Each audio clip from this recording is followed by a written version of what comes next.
What actually psychology shows us is that we are more irrational than we want to believe that we actually are. And of course, the point 99 is a classical example. Pricing something at a certain level, but giving it a perceived value that it's actually lower. Sometimes it is the most craziest things that are actually pushing people to buy, which we have never thought of at a conscious level. Why are people buying the products from you? Is to enhance our perceived identity. If the pain is big enough, then of course they'll probably be more willing to buy and more willing to pay more money. We're only conscious of 20% of what we see. 80% of what's affecting all of us right here, right now. You're not. Добре дошъл в Xplore Marketing, седмичният ни подкаст, направен от маркетинг професионалисти за теб. Okay, so welcome to our very first episode in English, but we do have the right person for that one. Ali, thank you for coming. Thank you so much for having me as well. Happy to be here. And we have the right person and the right segment. So you are a behavior psychologist. Yes. And you promised to speak about management psychology. Yes. About decision making. Yeah. And of course, because of your book about red flags, green flags, and don't miss Ali's Dr. Fenik's recommendations for tools, AI tools, and of course for some products and services. And social media as well. And he rocks at social media, so if you don't follow his advice, then you'll be like missing some gems. Welcome. Thank you so much. Thank you, Georgie, for having me over. Really looking forward to having this conversation with you. And I know your marketing, your audience is very much about business and marketing. So I'm happy to give some insights on the psychology behind how to be more effective as a marketeer. And so happy to share those insights with you today. That's great. Okay, so let's start. Why prices would be 0.99? Oh, I'm joking. We will cover much higher. Sure, level of the sure. No. Pricing. There's something even called the psychology of pricing, and I believe his name is Lindstrom, was one of the guys that wrote the first book on that topic. And there's many more books that have been written about pricing and the strategic aspect about pricing. And of course, the point 99 is a classical example of how, pricing something at a certain level, but giving it a perceived value that it's actually lower. So I think in general, the 0.99 pricing range is to say, it is $4 or it is €10, but if it's $9.99, it doesn't really feel like 10, right? So there's a little bit of a psychology aspect there. And people also like to have, we also like rounded numbers. Let's not forget that. We do like rounded numbers as well, but people like the 99. They've gotten so used to that over time. It's like, I care for you, so I took the extra efforts to put it like that. Yeah. Okay, but it was just joking. No, sure. Let's it's a good move question. it to a higher level. Yeah. How do you see decision psychology, decision-making psychology? Absolutely. Look, I mean, the field of decision-making is a whole, school of thought in itself. There's also called something within decision-making science called, decision-making under uncertainty. And we often believe, let's start with that. We often believe, and this has been the belief in economics, neoclassical economics has gone back more than 100 years already, that still influences accounting today, how we think about marketing, etc. And the assumption, because we have to model human behavior in some way, we have to have some kind of framework to model human behavior. And so neoclassical economics came up with something called the economical man model, or Homo Economicus in Latin. To make a joke out of that one, you can think about all these curves and like Dr. Fenik is constantly evaluating, okay, I would prefer one more coffee instead of having to a ride with more quasi-taxi and so on. And it's really funny how it's like you're better than AI. You are constantly computing the value that you will derive. Well, I would like to say that I can always do that, but unfortunately, we don't really have the mental capacity to always do that. So even as a specialist and expert and a professor in this field of organizational behavior and understanding how psychology impacts our work environment, or business in that perspective, I'm even susceptible to those, tactics as well. So knowledge is unfortunately not always there because our brain is limited, but I'm going to come to that. So back to the economical model, Homo Economicus. Basically, you said we always make kind of like this cost-benefit analysis. Now, one of the assumptions is that we're completely rational. And rationality in the economical sense actually means that we will always make comparisons between things on a cost-benefit analysis. So what is the cost for me, either money, time, or effort, versus the benefit that I take out of something? Now, if we're completely rational, then if the benefit is higher than the cost, I will always take that decision. Now, luckily, of course, modeling human behavior is very simplistic if we model behavior in that way. Let's be honest. Are you rational? I'm not rational. I'm very irrational. There's a great book by Dan Ariely. I like the one from Rory Sutherland.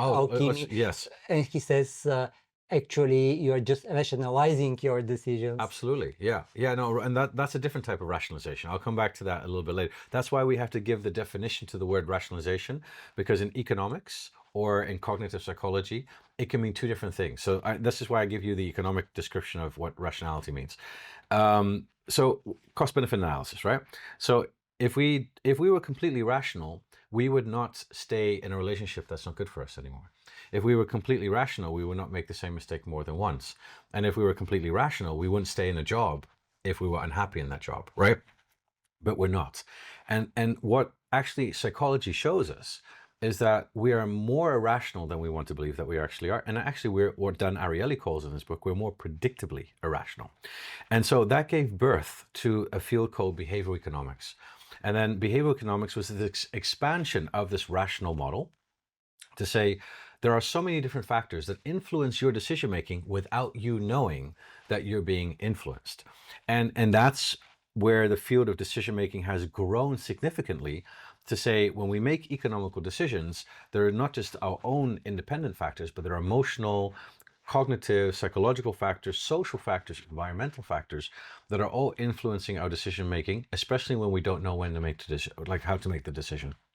So in that perspective, that's the realm that I want to bring in today and help understand, when we make a decision, why sometimes chooses the option that you didn't think that people were going to choose.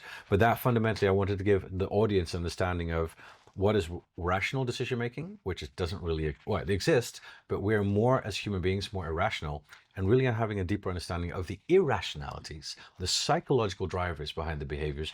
That's so fascinating as a marketeer, because then you really know which buttons to press that make people move and buy.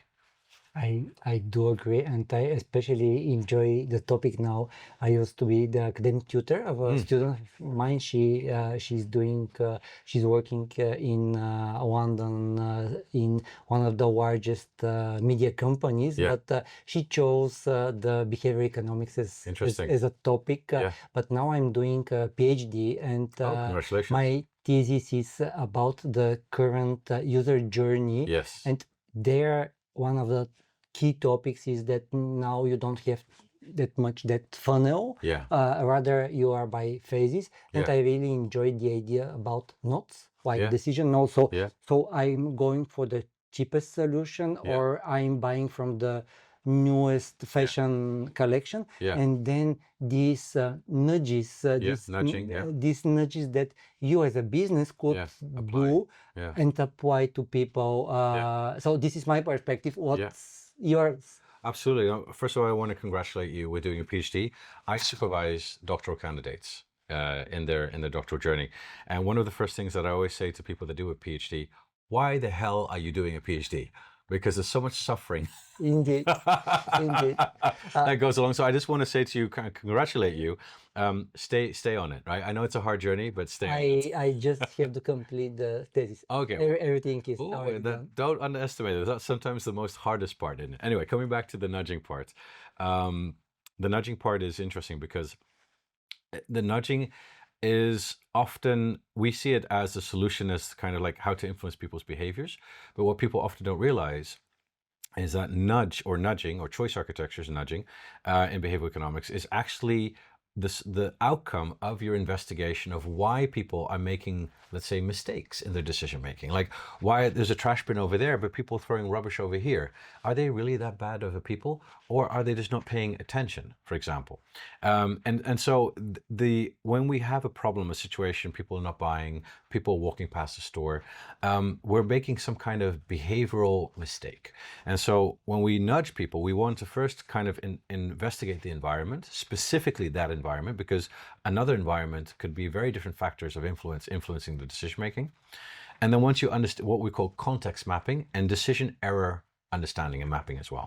So once you understand the issues or the errors, mental errors, biases, heuristics that people make in that specific context, and you say, hey, this has to do with attention. Well, if the error is not paying attention or focus, then your nudge should be something of a salience nudge, something that highlights something, right? And so the nudge is the final outcome to which you believe through an informed decision, such as a literature review or looking at past experiences, of how you can therefore influence people's decision making with that nudge. And then that nudge you have to test and over-test and retest again until you find the right thing that actually influences people's behavior. And in marketing as well, the A/B testing, sometimes it is the most craziest things that are actually pushing people to buy, which we have never thought of at a conscious level. I do agree. I especially enjoy that you mentioned cognitive biases. Yeah. This is something that we do a lot of research actually. Amazing. We are helping clients with that one, and we really enjoy the concept by Google about the micro moments. It's like I have a need, and then I will satisfy it by instinct on a digital device. And it's like I have a question, and some businesses would win the answer. But the most important thing from here is that actually these questions, they fall within clusters. So you have a cluster which is, I need some ideas for present, that is totally different from do I need these AirPods? And it's different from the moment where do I buy them. The types of nudges that you can do, actually they're different based on these clusters. And I really enjoyed that you mentioned these biases and heuristics. Do you have something more in depth about heuristics and biases? Well, actually, I wanted to add to something what you just said, because I think that's, again, it comes down to the psychology of human behavior and decision making. We often think that people buy a product because of its function. I buy the AirPods because they help me listen to my music. I buy a milkshake because it helps me to feel full. But we don't look at maybe the behavioral, the emotional, or the psychological needs that are being fulfilled because people buy that product. Why is this interesting? Because when you think of a competitor, you often think, well, buying a milkshake from McDonald's, the competitor is Burger King or Wendy's or whatever. And so you're looking at direct functional comparisons. And a very famous professor in innovation, actually, the guy that came up, I think his name is Clayton Christensen, Professor Clayton Christensen from Harvard, who came up with the disruptive innovation, or the disruptive innovation model, I think it was called. He actually came up with this kind of ethnographic informed marketing approach to understand why people really buy the products. And the model that he uses is called the jobs to be done model, right? And then the jobs to be done model, basically, how it started is he would spend hours sitting at McDonald's and looking at people at their buying habits. It's like, it's ethnographic research. You're sitting in the wild and you're observing people from a distance and you're seeing, what are they buying? What are they doing? And sometimes you want to engage in their world. And I said, hey, it's interesting. I saw that you just bought a milkshake. Why did you buy the milkshake? And so they would explain that. And in this one example, which was the key example when they talk about this jobs to be done model, he actually found that before, I think 50% of milkshakes were bought before 8:30 or 9:30 in the morning. And when that was a very interesting observation, pattern of behavior. And when he asked people, why did you buy a milkshake? They said, well, it helps me to overcome my 10 a.m. hunger pang. A lot of people were alone. So that meant they bought the milkshake because they wanted to eat something in the car while driving in the car. They wanted to have something to consume that did not spill onto their beautiful suits. And they wanted to have something to do while they were driving, because sometimes driving can be very boring.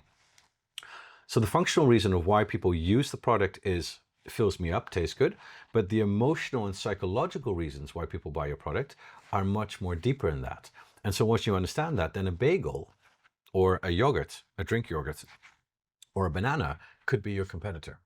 And I think that's really fascinating, where the field of psychology, when it goes into more the qualitative aspects of people's decision making, that's when we can really uncover the true value that people perceive in your product that we as developers or marketeers often lose when we think about the functional aspects of the product. I do agree. And the way you mentioned, my students enjoy it really a lot about the jobs to be done, that actually we here have another amazing example about that one, but you have the pains and the gains associated with that part. So I don't know whether you have experienced it, but here at a given moment, Lidl, they introduce these stickies, which are small plastic toys that are collectibles.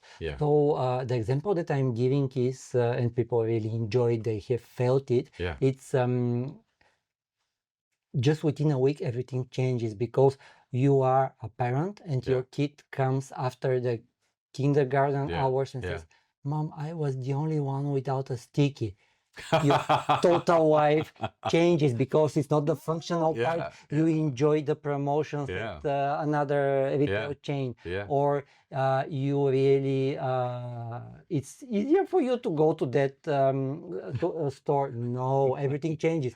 But what changes next is that you speak with your colleagues, and then because of the social motivation, they will start collecting on them on their part, and then you have all these relatives that will start collecting. So it's changing entire patterns that have been created for years. I really enjoyed your example. No, it actually reminds me of something like how also the beautiful thing about social media and digital marketing today is that, you know, the rules of the game have changed.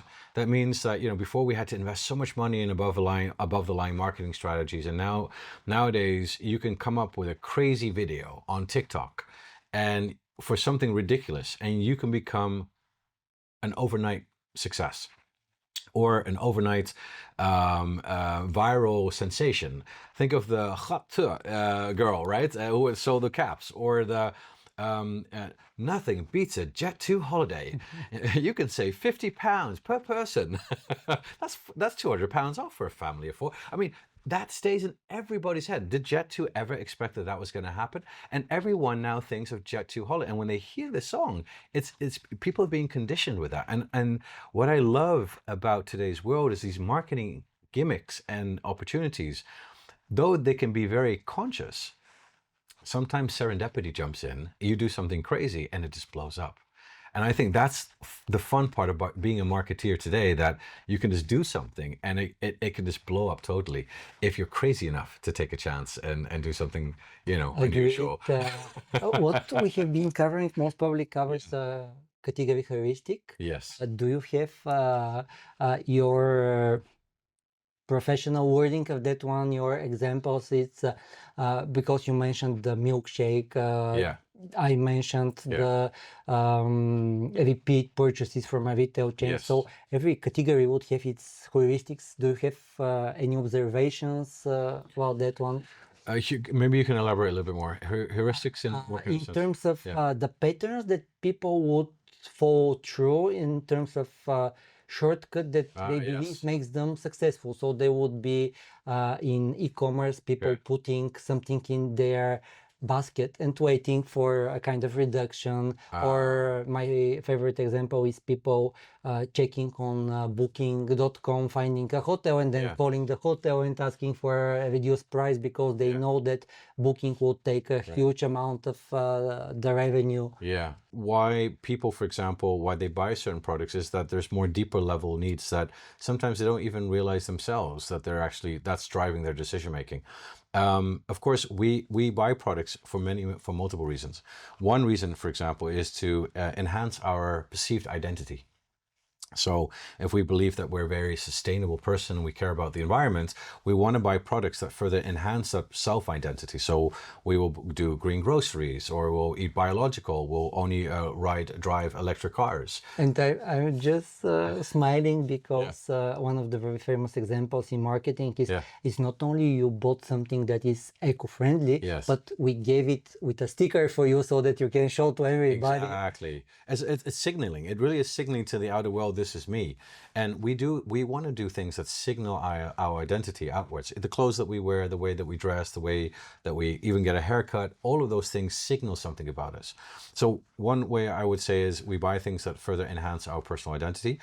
Why do we enhance our identity? Because it helps us to feel a much more stronger sense of self, gives us a lot of pride, helps us to feel connected to a wider community as well, even though we might not be very much connected, but to feel connected to something that you feel driven by or purpose, you feel that is meaningful to you.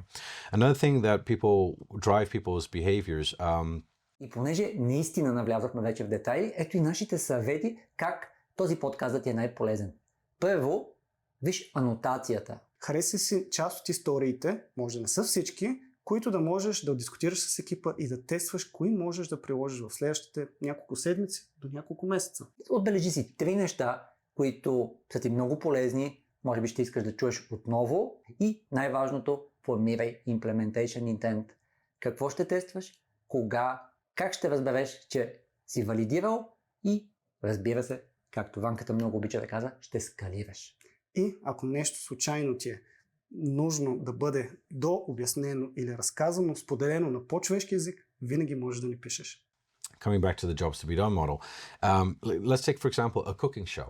And I love this example. It was a cooking show in South America, and they applied the jobs to be done model. They thought, oh, we're helping moms. It was mostly stereotypically stay-home moms that were taking care of the family, and they wanted to have new recipes that they could bring into the house. I mean, stereotypically generalizing a little bit here, but that's what they kind of wanted to achieve.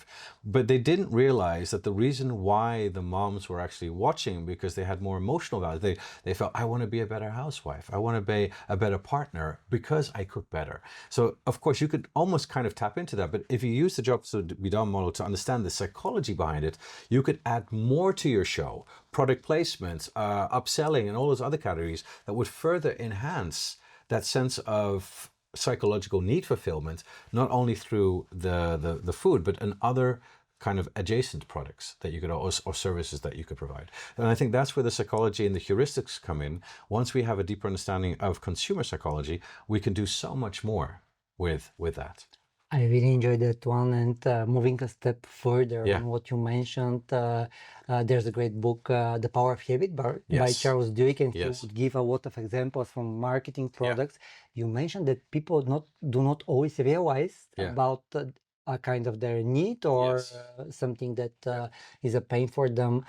In the example, there is Procter & Gamble. They developed an amazing product that will actually wash out bad odors, and they tried to market to whom? To people who have the issue with the odors, and apparently their audience didn't realize that there's the odor from the cats, from whoever, and they're only really happy. So they did a lot of sampling and so on, but they're only really happy customers were a lady that was chasing skunks and so on. So definitely not a mass market. And eventually, what you mentioned, they found that the housewives, the ones that want everything to be impeccable. So it's like they're just making a final twist so that everything is perfect. It's not because I'm having an issue. Could you delve on that one, on the part what people are conscious of and not? Yeah. Very fascinating. Yeah. So that's where the science of psychology helps us to better understand the drivers, what really matters to people. And I actually sometimes think we don't spend enough time looking into that. And also consumer behavior changes a lot, right, over time. Social dynamics, social media.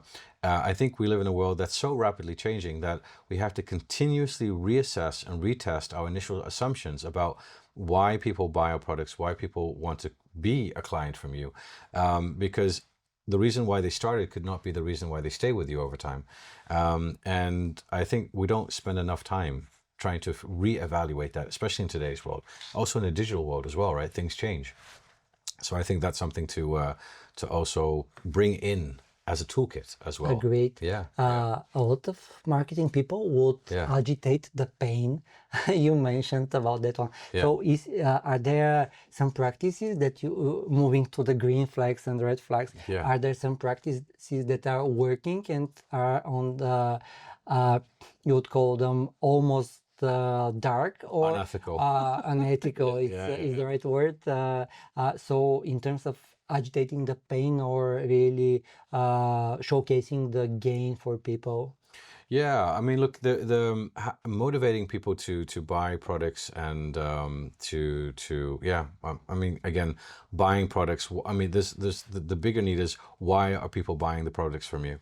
And of course, if you can tap into people's pain, then and if the pain is big enough, then of course they'll probably be more willing to buy and more willing to pay more money.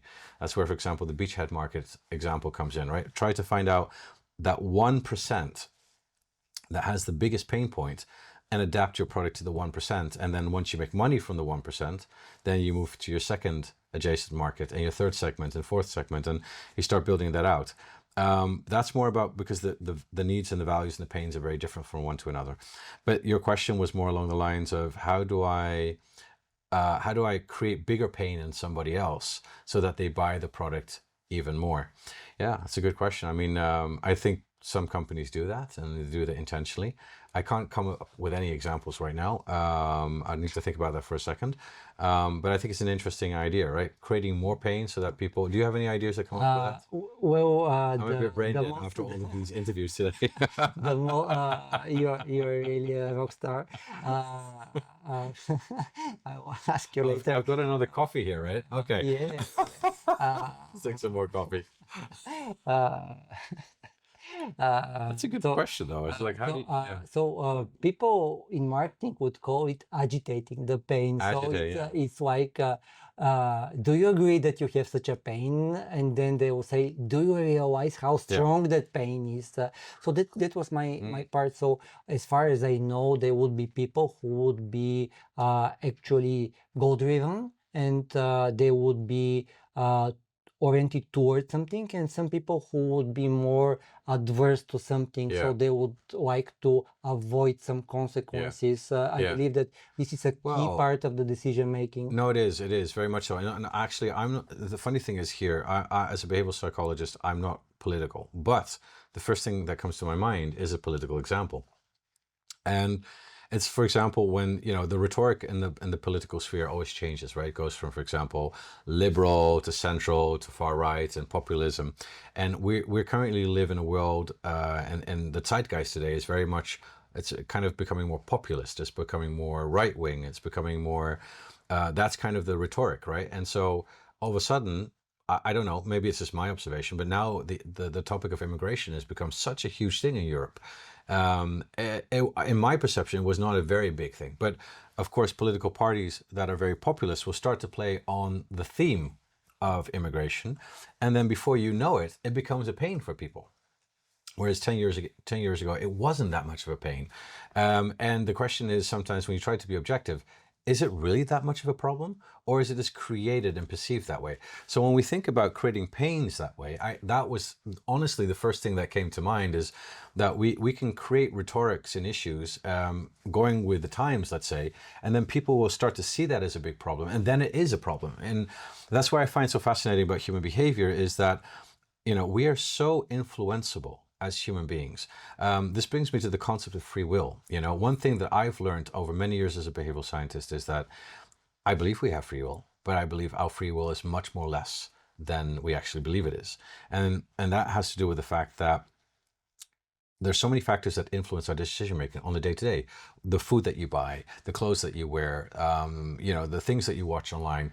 There are so many external factors that are influencing your decision making that you are not aware of. And sometimes the external factors are so powerful that they influence your own decision making, override your own decision making capabilities. And that's why, for example, when I talk about in the book Red Flags, Green Flags, why do we choose a toxic relationship? Well, we know it's not good for us. Why do we choose a partner that's abusive? Because we know it's not good for us. Why do we stay in a workplace that's also not good for us, etc.? And there are so many factors influencing us. I'm not saying that people are extensively manipulating you. No, not at all. Of course that happens, but there are just general factors that happen in our lives that influence our day-to-day decisions, and we're not aware of that.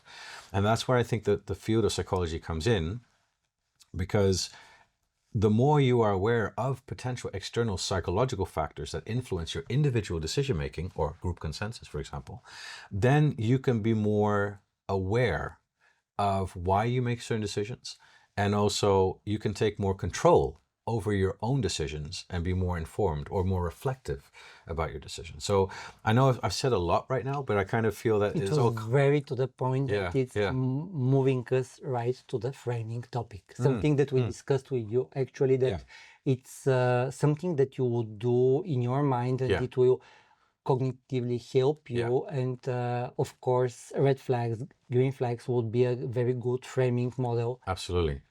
Look, the red flags, green flags phenomena started in the book that I wrote, started actually in the dating field. And why? Because modern dating has become very complex, very toxic. People don't want to be in committed relationships. People have situationships. People break up with each other so much more easier than in the past.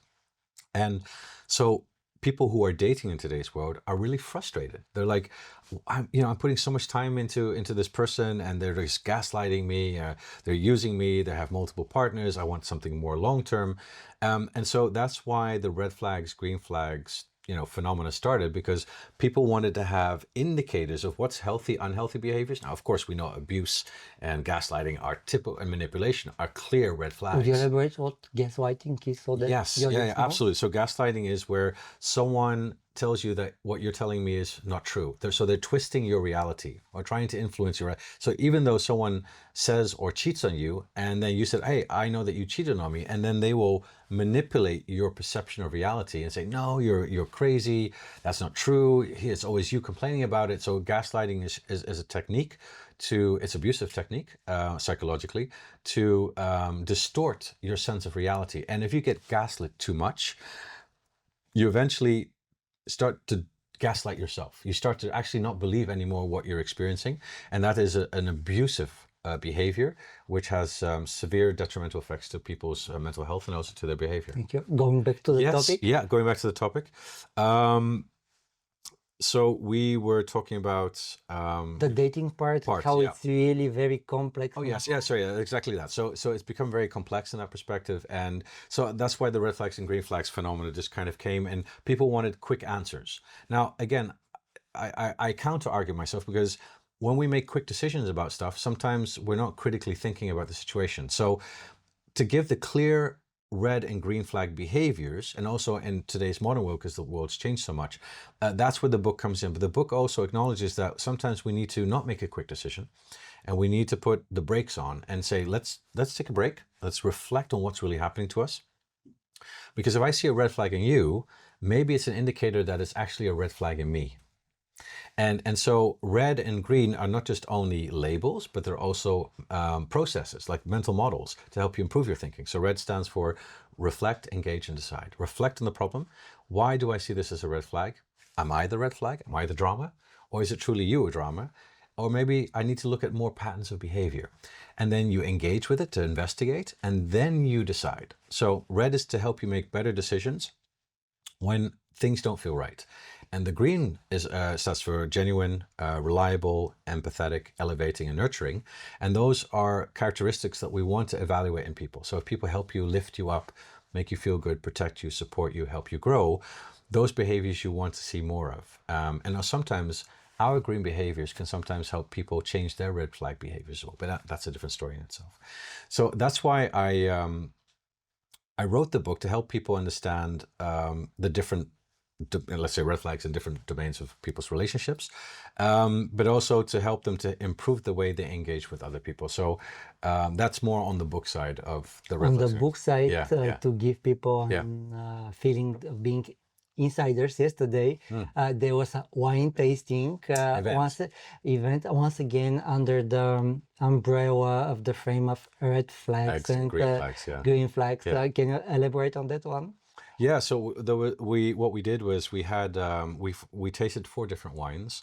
The first wine was the first impression. So it was a very basic wine, bubbly wine. The second wine was a Sauvignon, I believe, and which was called, comfort zone. We always know that everyone likes Sauvignon wine. And then the names of the other 2 wines were, I think we had 1 or 2 red wines as well, right? And the topic around the third wine was risk taking, and the fourth one was luxury. And so they asked me, the sommelier or the wine specialist, he was the one who spoke about the wine. And then I stood up and I talked about the psychology of decision making around these different topics, which was a lot of fun to do.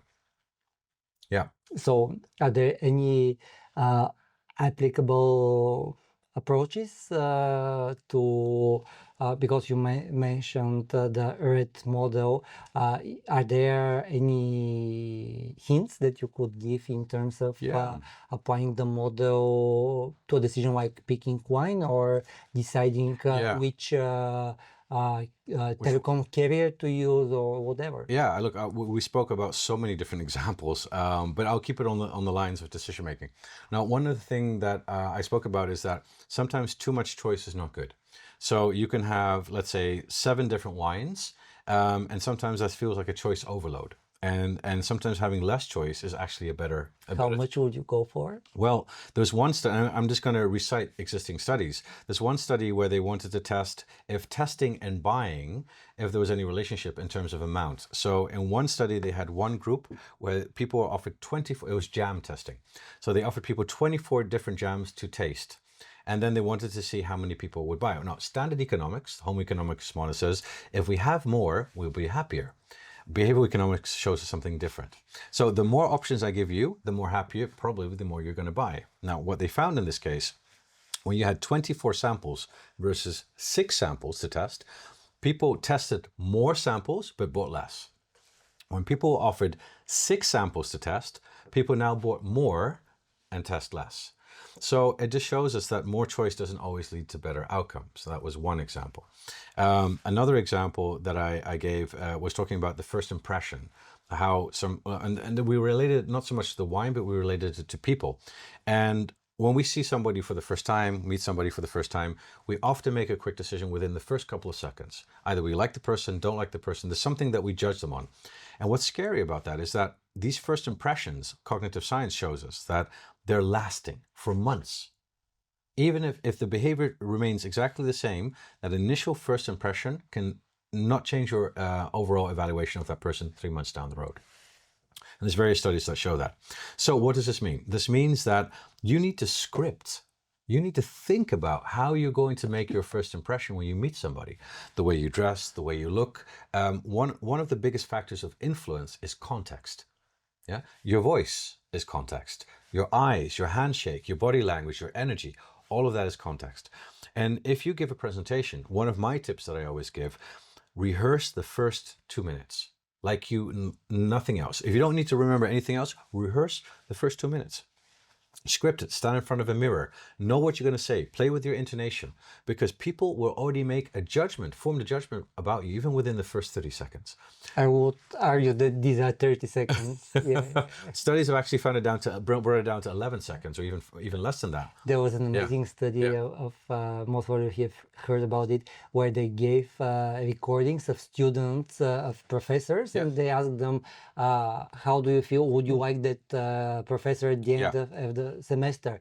And so they started cutting the length, and then they cut the voice, and out of 7 seconds without any voice, actually there were over 67% points of actually they really guessed right whether they would like the professor at the end of the semester. Right, and also when they compared in that study, when they compared the actual group of students that actually were with the student, with the professor, versus those people that only saw the video, there was no significant difference in their evaluation. Crazy, right? Amazing. So first impressions are so important. So maybe I can give your audience some suggestions on how to on top of these 2 minutes, yes. How to make a first. We have 2 minutes left, or no? On top of the 2 rehearsed minutes. So the question is how to make a good first impression. So first of all, I think everyone needs to remember one very critical thing about cognition.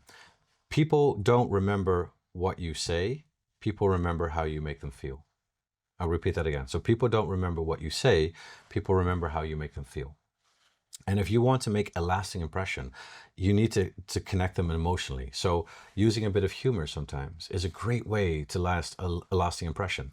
But also humor can go backfire if you don't do it right.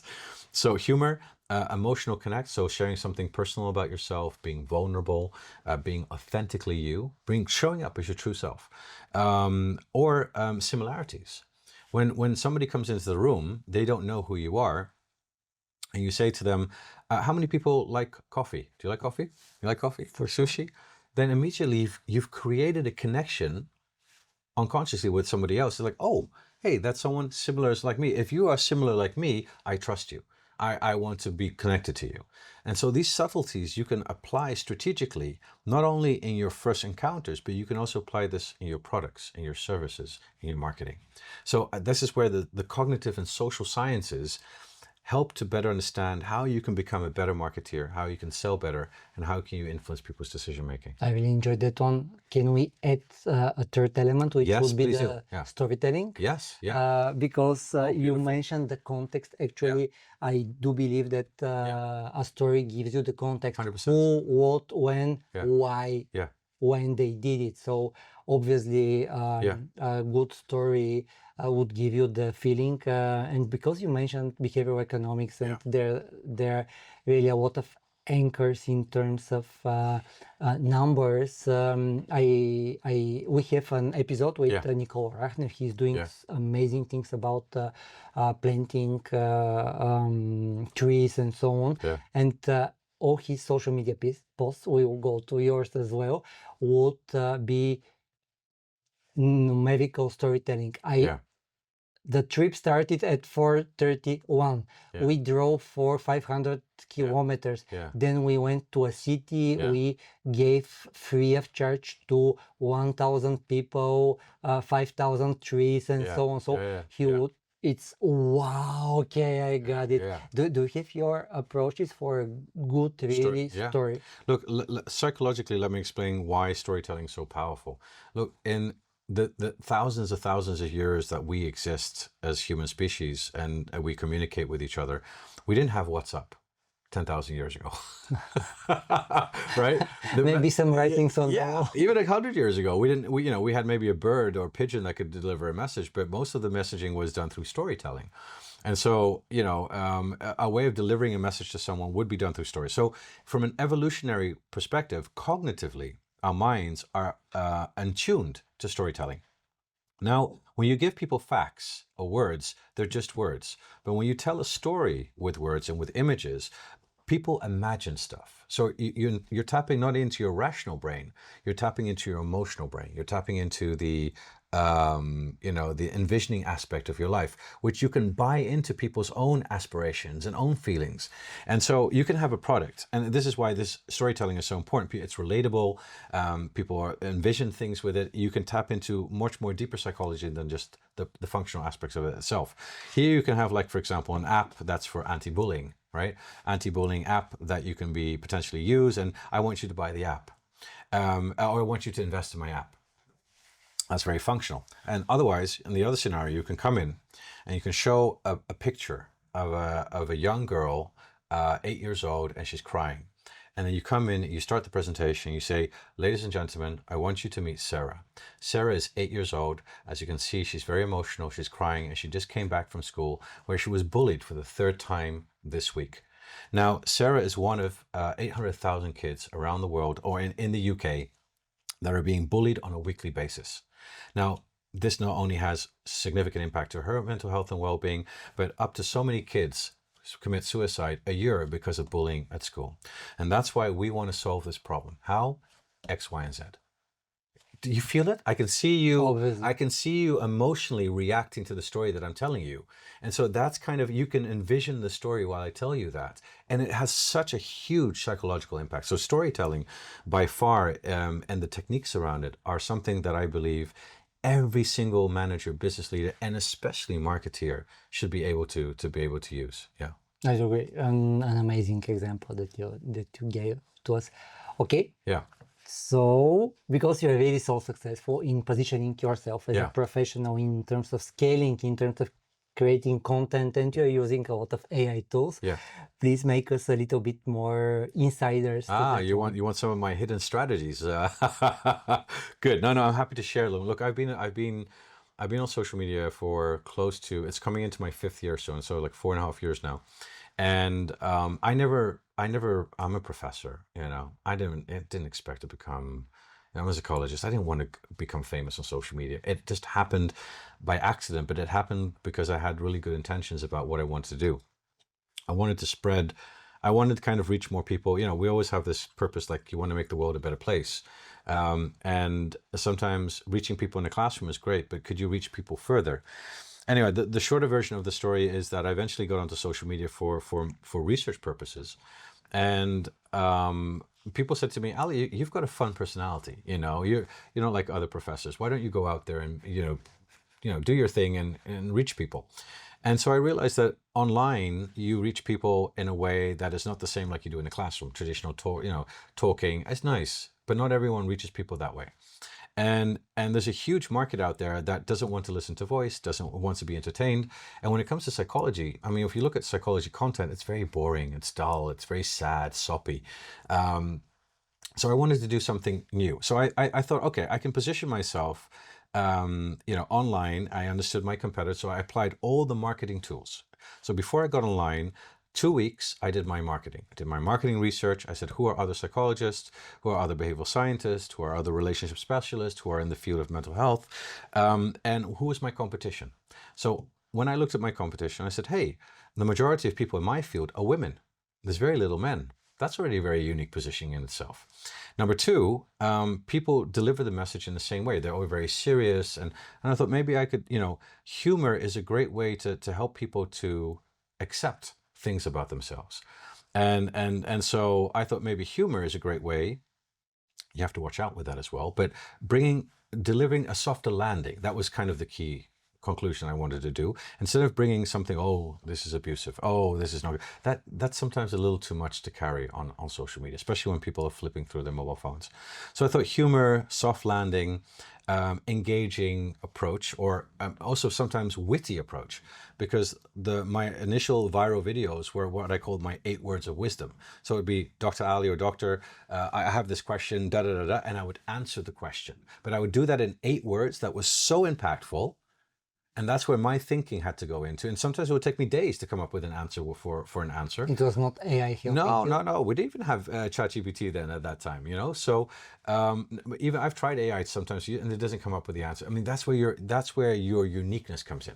So people could see the fun, playful part that they wanted to have on social media, but they could also say, hey, this guy is for real. He's serious. You know what I mean? So that was another thing that I approached in that way. So positioning, marketing positioning, segmentation, understanding the white spaces and your competitors, and coming up with a unique positioning. All of those marketing principles I applied by default. And was it your planned by phases? You planned some KPIs? Very good. How did very you well approach said. it? So I applied the beachhead market approach because if you want to put out your videos in the market, then you're going to put your videos are going to be the competition for the world. So everyone's going to be a competitor to you.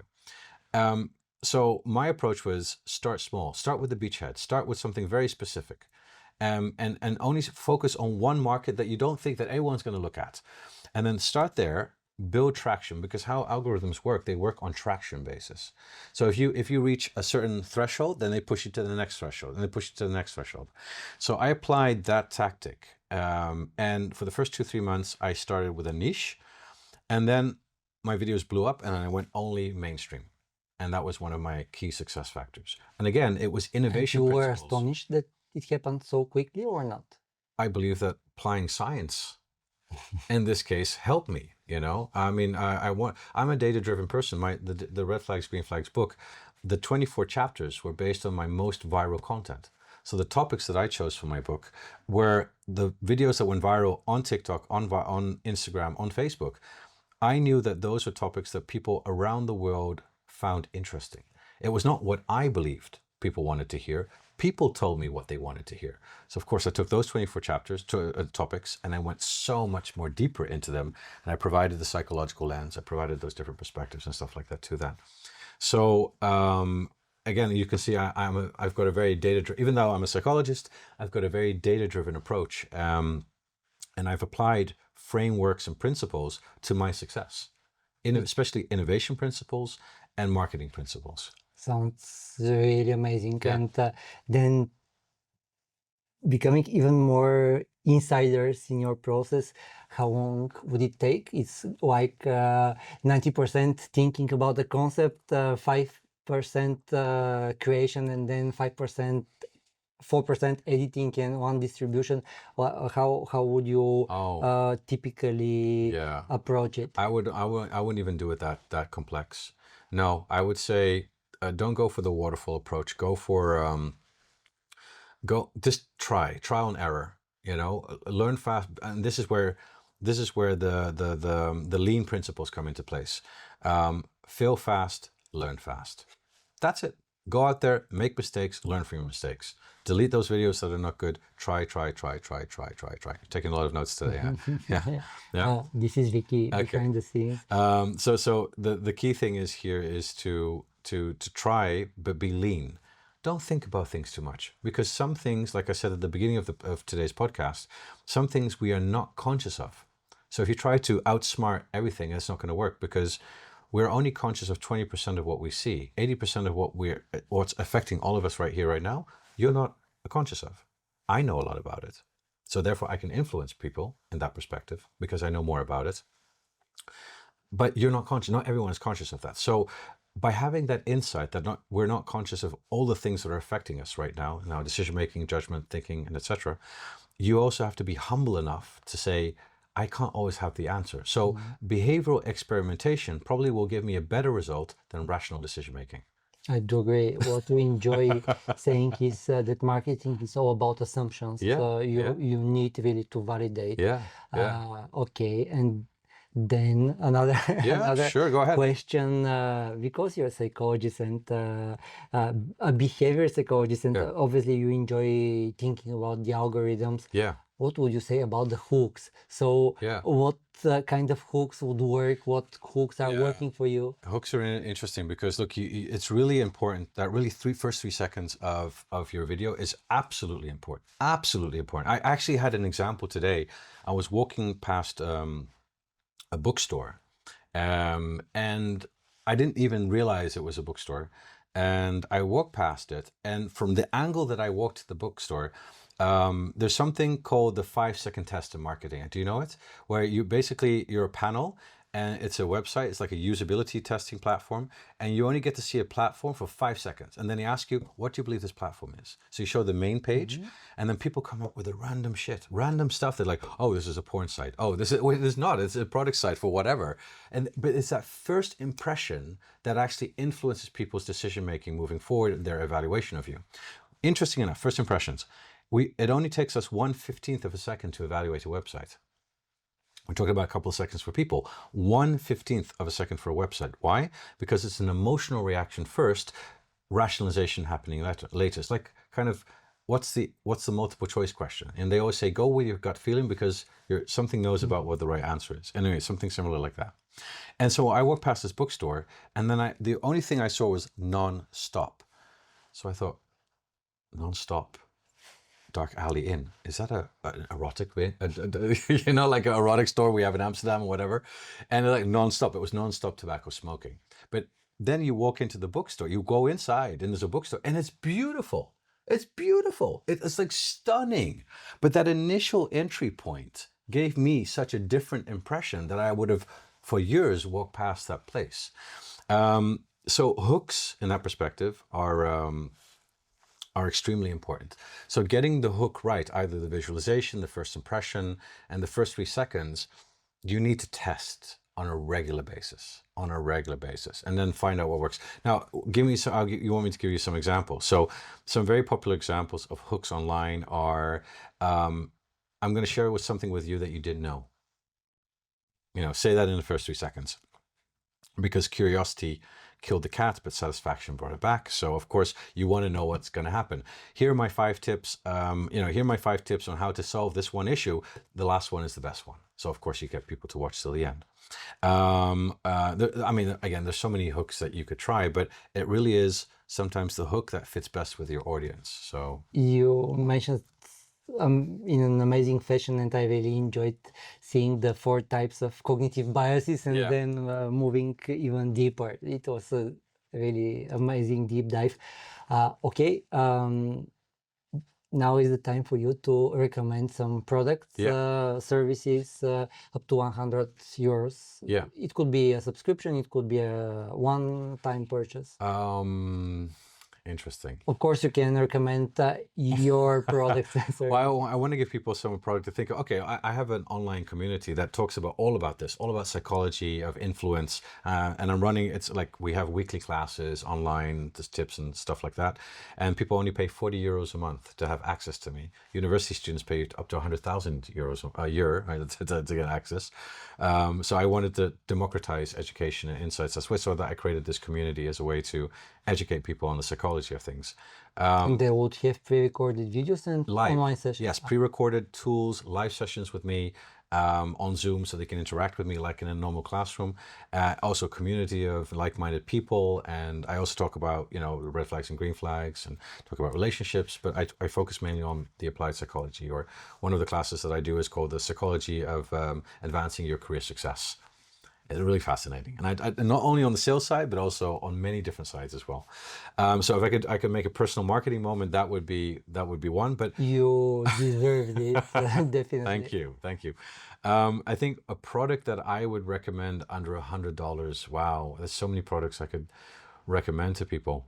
I have one. I would recommend to buy an air purifier. I actually think that people don't talk enough about how bad air quality is, especially if you live in cities, and how that over time can actually have a really negative impact on your health. And you can get really good air quality purifiers for under 100 euros. And again, a lot of people don't think about it, but your health is really important. So take care of it and invest in an air purifier. I 100%. I don't know what else to come up with, but that's the first thing that came up to my mind. We do have one at the office, and it's very datified, so you can see it started at 14 units, 25 units, and then when I really put it on, it went down to 2 to 3 units, which is amazing. So that would be one thing I would recommend. Amazing, really. What should people take out of this episode? You shared so insightful things. I can't believe 1 hour passed already. It went so fast. It's crazy. I mean, I love talking with you guys and sharing. The bad news is that you have a plane to catch. Otherwise, I know. I can go on for this for days and hours. So one thing, I think the main thing that I want people to take away from today's experience and today's podcast is don't judge a book by its cover. There are so many factors at play that influence our decision making. I think we have to acknowledge that we are not the best decision makers, that our behaviors can easily be influenced by a lot of things: social media algorithms, media, product placements, environments. And so we need to become more mindful of the factors that actually influences our moods, whatever, in the moment of things, if we want to be more in control of the decisions that we make in our lives. I think the second thing I think that we should take away from this experience today is the power of marketing and the psychology that underlies marketing, and having a deeper understanding of consumer psychology, decision making, and factors of influence can significantly increase your productivity and effectiveness as a marketeer. I guess most marketeers are open for psychology. And there's so much you can learn in that field, from nudging to behavioral economics and consumer psychology, cognitive psychology, etc. So expand your knowledge. I think the key thing kind of like that summarizes it, when kind of reflecting the world we live in today, the more the world is changing from the outside, the more we have to look more from the inside. And because psychology will become much more of an insightful indicator of how to influence behavior and also how to connect to consumers in a world that isn't loyal anymore or just fragmented. And we need to use psychological concepts to actually get people to be more connected in a world that is fragmented, changing, and technologically influenced. Psychology becomes even more important in today's world. So that was the thing I think we need to leave people with today. Amazing takeaways. So many gems that you shared with us. Super. Thank you. Thank you so much for today. I really appreciate it. Thank you. My pleasure. Yeah. We had Dr. Fenick, amazing psychologist, behavior psychologist, and we covered so many marketing concepts and so many tactics. And also for social media success. For sure, you should copy him, beat him, and then he will be he will be even more motivated. Absolutely. Yeah. Thank you. See you guys.